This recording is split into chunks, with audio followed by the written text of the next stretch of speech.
Bienvenue pour votre émission Sport Tambourin. Aujourd'hui, nous aborderons le championnat de l'Hérault et le poste de tiers.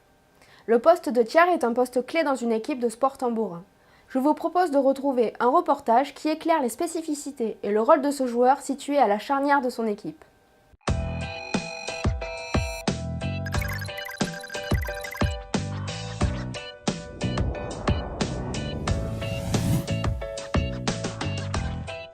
Pouvez-vous nous expliquer en quoi consiste le poste de tiers? Le tiers il se trouve au milieu du jeu, au centre du jeu, mais sur certains matchs ça va être un poste assez ingrat parce qu'il va regarder passer les balles de fond à fond et sur 3 jeux par exemple il va toucher 2-3 balles où il faudra qu'il fasse la différence, un peu comme les cordiers, mais ça peut être des balles d'attaque comme des balles de défense. Donc il faut marquer le point au bon moment et défendre au bon moment malgré le peu de balles. Quelle est la difficulté de ce poste? Il faut être en mouvement, même si on ne touche pas de balle. Avancer, reculer. Par exemple, quand c'est nos fonds qui jouent, il faut avancer avec eux. Quand c'est en face que ça joue, il faut reculer. Il faut être en mouvement pour pouvoir jouer, être au mieux quand on a la bonne balle. Sinon, si on ne bouge pas, souvent la balle part pas. C'est souvent les jambes qui font la différence. Vous ne vous gênez pas entre fonds avec vos fonds? Entre fonds et tiers? Nous, ça fait longtemps qu'on joue ensemble, donc on a certains automatismes, mais c'est vrai qu'un tiers et un fond qui jouent par exemple pour la première fois ou qui n'ont pas souvent joué ensemble, ils peuvent être déstabilisés parce qu'il y a des tiers qui préfèrent jouer plus reculés, d'autres plus avancés, donc après il faut bien communiquer entre les fonds et les tiers. Bien se parler, si on doit jouer la balle on dit qu'on la joue, si on doit la laisser on dit qu'on la laisse, sinon ça peut faire confusion. Il y a une technique particulière pour renvoyer la balle en tant que tiers? Le tiers, on dit que souvent il joue par côté, il joue pas souvent par dessus, contrairement aux fonds qui ont tendance à remonter les balles pour faire durer l'échange. Nous souvent on doit accélérer le jeu pour gagner le point, donc c'est plus par côté et après les balles de défense qu'on peut jouer par dessus. Sinon il n'y a pas de geste particulier.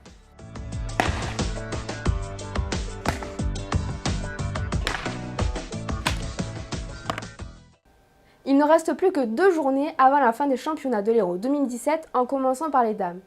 Elles évoluent depuis début août dans la poule d'accession. Les meilleures équipes de cette poule joueront au championnat national 1 la saison prochaine. Du côté de la journée 2 pour la poule d'accession, Poussan s'est imposé à domicile 13-5 contre Florensac. Au classement de cette poule d'accession pour la deuxième journée, Poussan est première avec 9 points, Florensac est deuxième avec 5 points et Condon-Terral est troisième avec 1 point. Du côté des messieurs, pour la deuxième journée en poule A, Agnan s'est imposé contre Metz, Saint-Georges-d'Or contre Grabel et Vendarc s'est incliné à domicile contre Gignac-la-Nerthe 13-12. Au classement, on retrouve pour la deuxième journée Agnan avec 47 points, ensuite Grabel avec 35 points et Gignac-la-Nerthe en troisième position avec 29 points.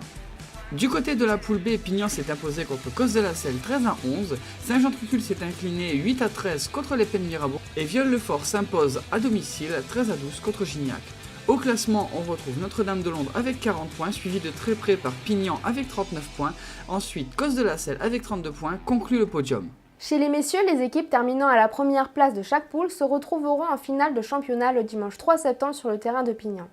Je vous propose de revenir sur les moments clés des finales 2015 qui s'étaient déroulées à Gignac.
la finale 2016 avait déjà eu lieu sur le terrain de Pignan.